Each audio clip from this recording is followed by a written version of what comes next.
Hello everyone, this is Sanadisk, and the time is finally here, ladies and gentlemen. The day where we can finally see some of the unused content of Bloodborne.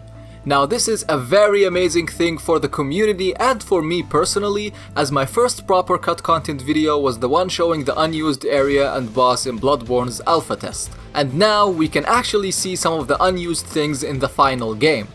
And in today's video, I'm going to be covering some of the unused and cut armors that are hidden inside the files of Bloodborne. So just for the sake of finally being able to hack the game, I'm going to be setting another like goal like last time. Last time I set a target of 1000 likes and we got more than 5,000 likes. So this time let's double the amount and make it 2000 likes, and I'm sure you guys are gonna break the hell out of it again. So I know you are all excited for this, so without further ado, let us begin. Now, something that I need to first address is that these are only a portion of what possible unused armors the game might have, and that is because the method I've used is only limited to equipable items, and From Software is known for having many unused armors and weapons which aren't actual items, but the models and animations are actually in-game and usable, which has been the case for all of the other Souls games. So I have achieved these by hex editing the save file of Bloodborne by using a special PS4 save editing program which has been around for some time, but I got to work with it very recently. And I have spent more than 16 hours straight without sleeping to gather each and every armor ID in the game, and I have compiled a full spreadsheet which contains all of the hex IDs for all of the armors. So if you are interested in that in any way, the link for it will be down in the description. I also have one for all the weapons, but I don't want to share it to the public because some people might exploit it to gain higher leveled weapons at low levels, and that might ruin the game for a lot of people. Now, to see the actual unused armors. So the first unused armor is named EN5304 and EN5305, and it contains a headpiece and a body piece, and this is the only armor that actually has icons.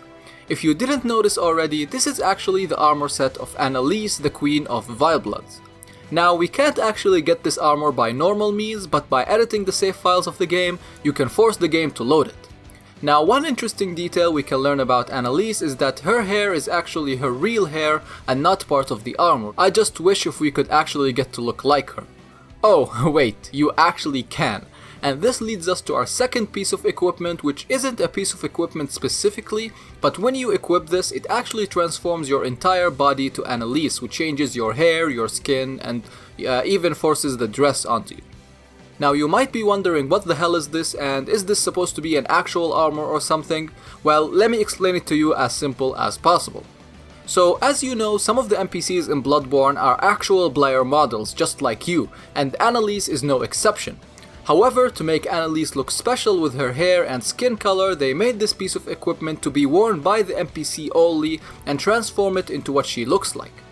Now, this wasn't supposed to be equipable by any means by the player, but they left it over because the NPC needs to equip it, and that's what we have here, and that's what modding is, you can say, that it allowed us to do that. Oh, and these are also visible online, so I made some people freak out when they see them. Also, it can only be equipped if your character is female. Now, another similar piece of equipment is this body piece. Now, this makes you wear the clothes of the lowly old woman in which you find in the cathedral ward after telling her of Odin's chapel. Now, this doesn't make her face details appear onto you like Annalise, but I think I already know how to do that based on some of the unused content in Dark Souls 3. But same as Annalise, this armor wasn't supposed to be equipped by the player and is only equipped by the actual NPC, and they made it for programming purposes.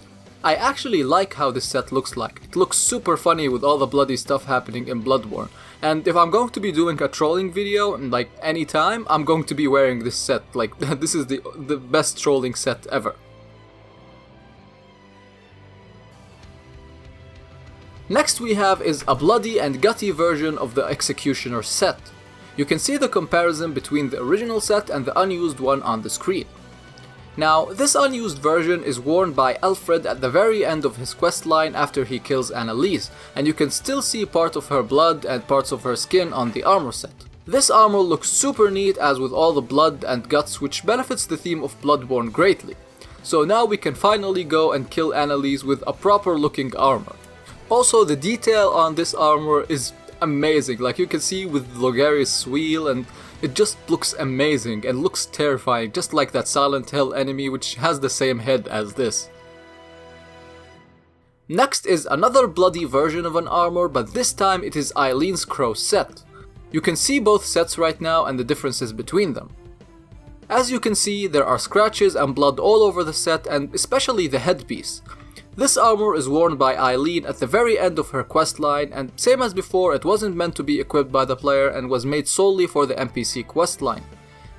Now this one also looks very cool, and now when I take a look at the original set compared to this one, like the original set looks very clean. I don't know, I like this one much more. Like with all of the blood and scratches on the pants and on the body and all of that, it just looks like really Bloodborne. Next is also another bloody variation, but this time it's for the Black Church set. You can see a comparison between them right now. Now, this belongs to Adela the Nun and her questline as she kills Ariana, but you don't know if she is the one who actually killed her unless you see her clothes, which are full of blood, and if you focus on your actions in the game you will know why she killed her. This one isn't as bloody as the other ones, but it is also different than the original set by like a lot, you can say. Now there are a lot of other miscellaneous items related to NPCs, such as Ariana's bloody dress, Yosefka's barefoot white church leggings. There is also a variation of Ariana's dress that makes you look pregnant. Now I didn't even notice that her belly grows when doing her questline and she becomes pregnant, but yeah, that's a nice little detail that we have here. And some other random stuff like the beast transformation parts or the kin transformation parts, which lets you create some super dope fashion souls. This is currently my go-to equipment. I don't think I'm gonna ever change the like, it just looks epic. I don't know, I really like how I look like here. So I am going to be continuing my search with Bloodborne's unused content, from weapons to items, but it kinda takes some time to actually test these stuff because I can only edit a limited amount of items, then I have to copy them and return the save, and it's kind of a long process, you can say. So your support is what makes me want to do all of this, and thankfully you are the best watchers and subscribers ever, and I'm really glad I can communicate and just share my work with all of you. So, I hope you all enjoyed this video, and make sure you follow me on Twitter as I post a lot of stuff before I release my videos, such as sneak peeks and stuff if you are interested in those, and make sure you click that subscribe button and the little bell icon near it to instantly get a notification when I upload a video.